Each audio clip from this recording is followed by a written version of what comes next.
تین جانور گھر میں دولت لاتے ہیں، جبکہ تین جانور گھر میں غربت لاتے ہیں۔ بسم اللہ الرحمن الرحیم۔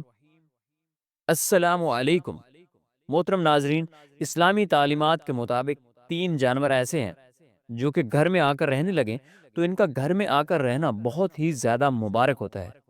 ان کے گھر میں آ کر رہنے سے گھر میں برکت پڑتی ہے، رزق اور دولت آنے لگتی ہے۔ جبکہ اسلامی تعلیمات کے مطابق تین جانور ایسے بھی ہیں جن کا گھر میں آ کر رہنے لگ جانا بے حد منحوس ہوتا ہے۔ یہ گھر میں رزق کی تنگی اور غربت لانے کی وجہ بنتے ہیں۔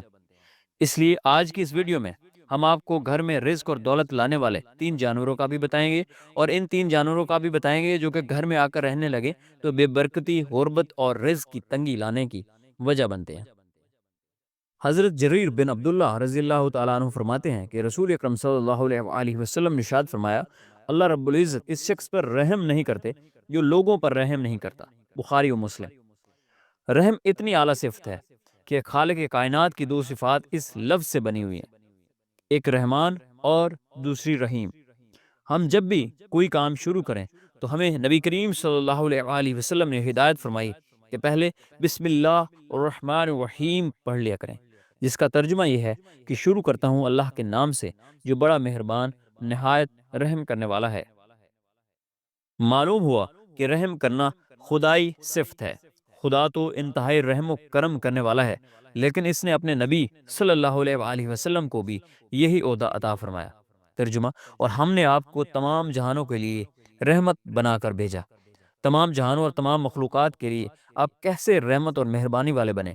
جب ہم آپ کی حیات طیبہ کا مطالعہ کرتے ہیں تو ہمیں معلوم ہوتا ہے کہ آپ کی رحمت سے نہ صرف انسان بلکہ جمادات یعنی پودے اور بے جان اشیاء بھی فیض حاصل کرتے تھے۔ چنانچہ جب بارش نہ ہوتی، زمین بیابان ہو جاتی، تو آپ دعا فرماتے اور باران رحمت کا نزول ہوتا، اس سے مردہ زمین زندہ ہو جاتی۔ حتیٰ کہ حضور اکرم صلی اللہ علیہ وآلہ وسلم جانوروں پر بھی انتہائی رحمت فرماتے تھے۔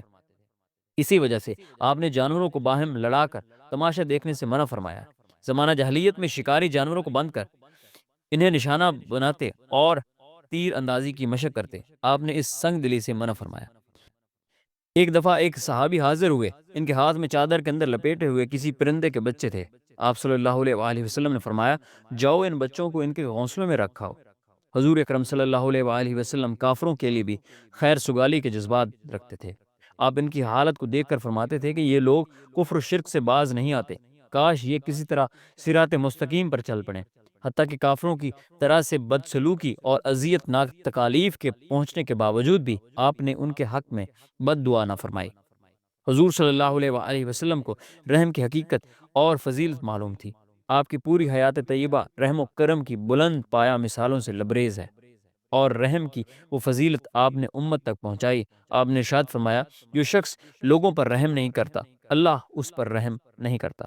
محترم ناظرین، سب سے پہلے ان تین جانوروں کی بات کر لیتے ہیں جن کا گھر میں آ کر رہنے لگنا منحوس ہوتا ہے اور جو رزق کی تنگی لانے کی وجہ بنتے ہیں۔ نمبر ایک، چیل۔ اسلام میں ہمیں چیل کا بہت زیادہ ذکر ملتا ہے۔ اسلام ہمیں بتاتا ہے کہ قیامت آنے سے پہلے ایک چیز بہت زیادہ اونچی آواز نکالے گی۔ وہ آواز اتنی زیادہ شدت کی ہوگی، اسے سننے کے بعد جتنے بھی لوگ زندہ ہوں گے وہ تمام مر جائیں گے، اور اس کے بعد قیامت وقوع پذیر ہوگی۔ چیل ایک شکاری پرندہ ہے۔ آپ نے یہ تو ضرور سنا ہوگا کہ آسمان کا راجہ عقاب ہے، لیکن چیل ایسا پرندہ ہے جو کہ باز یعنی شاہین کا بھی شکار کر لیتا ہے، کیونکہ چیل سائز میں باز سے بھی کہیں زیادہ بڑی ہوتی ہے۔ آپ نے اکثر دیکھا ہوگا کہ کچھ ایسے درخت یا گھر ہوتے ہیں جہاں چیلیں بہت زیادہ تواتر سے آ کر بیٹھتی ہیں۔ آپ نے ضرور غور کیا ہوگا کہ کچھ لوگ ایسے ہوتے ہیں جن کی چھت پر یا تو صبح کے وقت یا دوپہر کے وقت کوئی چیل آ کر بیٹھتی ہے۔ گھر کی چھت پر چیل کا آ کر بیٹھنا بہت ہی زیادہ منحوس مانا جاتا ہے۔ ایسے گھر جس کی چھت پر اکثر چیل بیٹھتی ہو، بزرگوں کا کہنا ہے کہ چیل کا گھر کی چھت پر آ کر بیٹھنا منحوس ہوتا ہے۔ یہ اس چیز کی علامت ہے کہ اس گھر پر عنقریب بہت بڑی مصیبت یا پریشانی آنے والی ہے، اور پریشانی زیادتی کی صورت میں بھی ہو سکتی ہے، ہر چیز کی تنگی اور فقیری یا غربت کی شکل میں بھی۔ نمبر دو، مکڑی۔ دوسرا جانور جس کا گھر میں آ کر رہنے لگ جانا اور بس جانا منحوس ہوتا ہے اور جو تنگی، مصیبتیں اور پریشانیاں لانے کی وجہ بنتا ہے وہ ہے مکڑی۔ ویسے تو تقریباً ہر گھر میں ہی مکڑی دیکھنے کو ملتی ہے، لیکن اگر آپ کے گھر میں بہت زیادہ تعداد میں مکڑیاں جمع ہو جائیں اور تیزی سے جالے بن رہے ہوں تو آپ کو چاہیے کہ فوری طور پر جالوں کو صاف کریں۔ یاد رکھیں کہ مکڑی خود منحوس نہیں ہے، بلکہ مکڑی وہ جانور ہے جس نے ہمارے پیارے نبی کریم صلی اللہ علیہ وآلہ وسلم کی حفاظت کے لیے جالا بنایا تھا۔ آپ صلی اللہ علیہ وآلہ وسلم ہجرت کر رہے تھے، ایک موقع پر کفار نے آپ پر حملہ کر دیا۔ اس حملے میں آپ زخمی ہوئے، کفار سے بچنے کے لیے آپ نے ایک غار میں بنا لی۔ زخمی ہونے کی وجہ سے آپ کی آنکھوں سے آنسو مبارک ٹپکنے لگے اور ان آنسوؤں کو روکنے کے لیے مکڑی نے جالا بنا دیا۔ اسی لیے بنیادی طور پر مکڑی ایک مبارک جانور ہے، لیکن مکڑی کی بد دعا بہت خطرناک ہوتی ہے، اور مکڑی بد دعا تب دیتی ہے جب اس کا مکمل طور پر بنا ہوا جالا توڑ دیا جائے۔ اس لیے بزرگوں کا کہنا ہے کہ کبھی بھی مکڑی کے جالے کو مکمل نہ صاف کریں۔ جیسے ہی مکڑی جالا بنانے لگے فوری طور پر اسے صاف کر دیں، کیونکہ اگر مکڑی کا جالا مکمل ہو جاتا ہے تو وہ اس کا گھر کہلاتا ہے، اور مکمل طور پر بنے ہوئے جالے کو توڑنا مکڑی کے گھر کے گرانے کے مترادف ہے، جس کے بعد مکڑی بد دعا دیتی ہے۔ مکڑی کی بد دعا کے بارے میں کہا جاتا ہے کہ یہ انسان اور اس کے گھر والوں کو تباہ کر سکتی ہے اور انہیں فقیر بنا دینے کی طاقت رکھتی ہے۔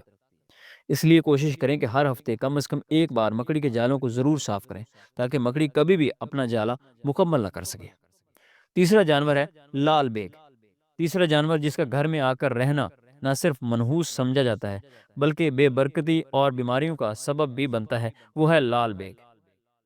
امام جعفر صادق رحمۃ اللہ علیہ کا فرمان ہے کہ تمام حشرات میں سب سے بڑا انسان کا دشمن لال بیگ ہے۔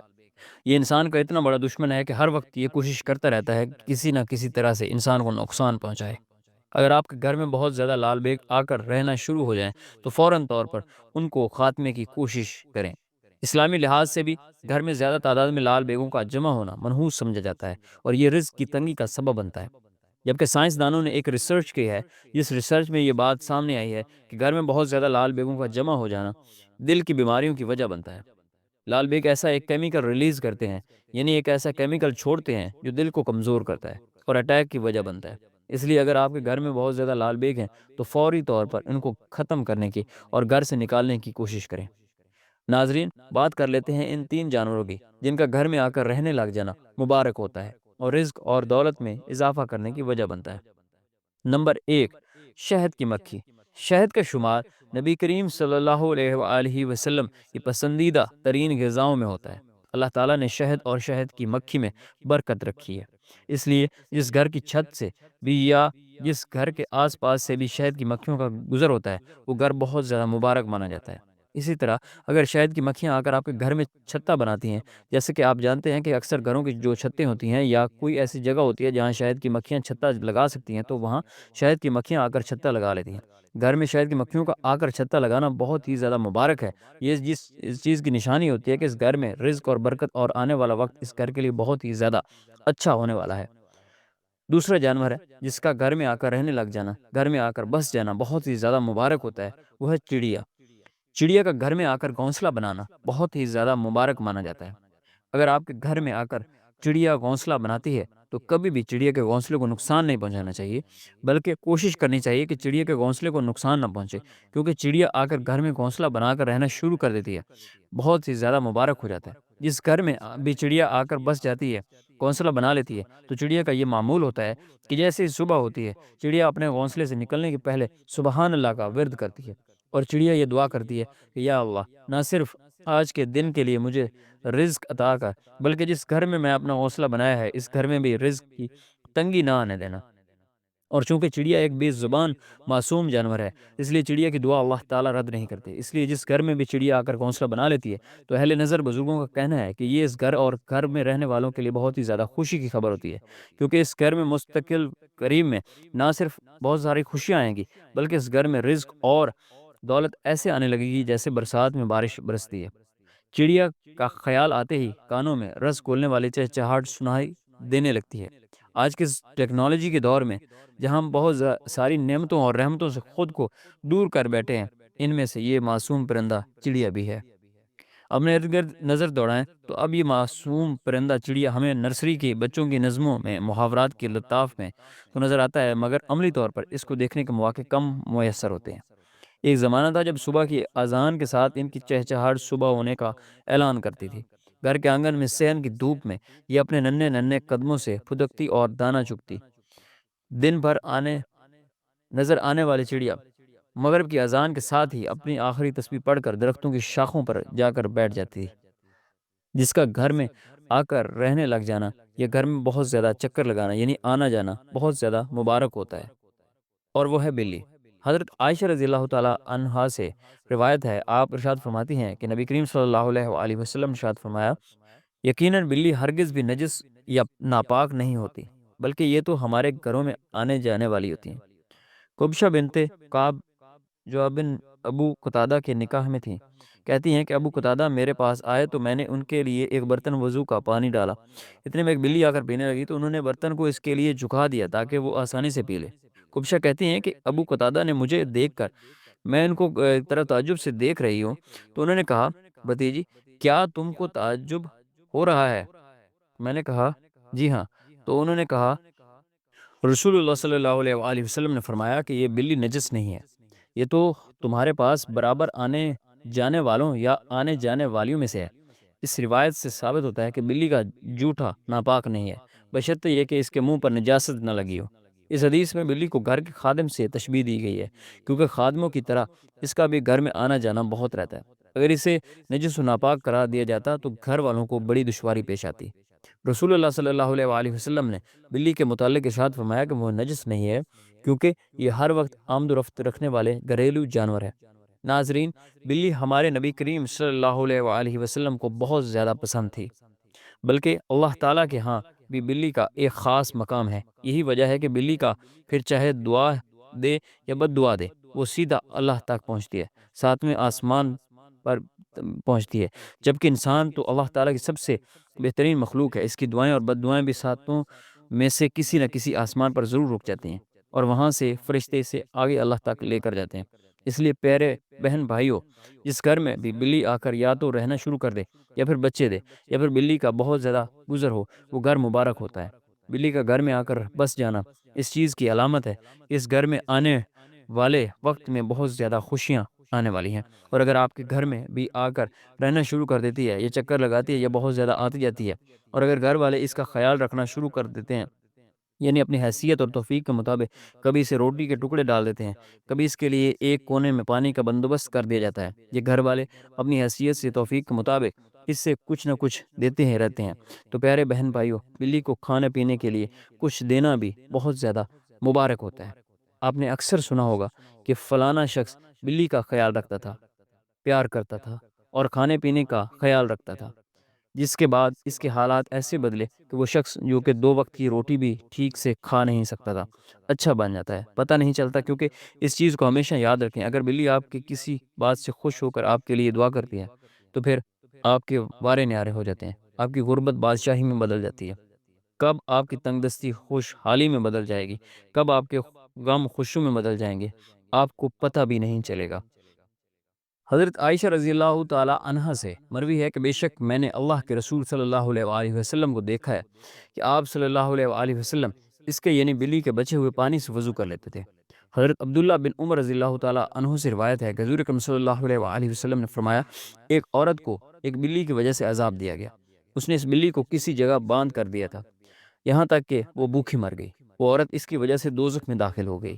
آپ صلی اللہ علیہ وآلہ وسلم نے فرمایا کہ اللہ تعالیٰ اس سے فرمائے گا، اللہ تعالیٰ خوب جانتا ہے کہ جب تو نے اسے باندھا تو نے اسے کھلایا نہ پلایا، اور نہ ہی اسے کھلا چھوڑا کہ وہ خود زمین کے کیڑے مکوڑے کھا لیا کرتی۔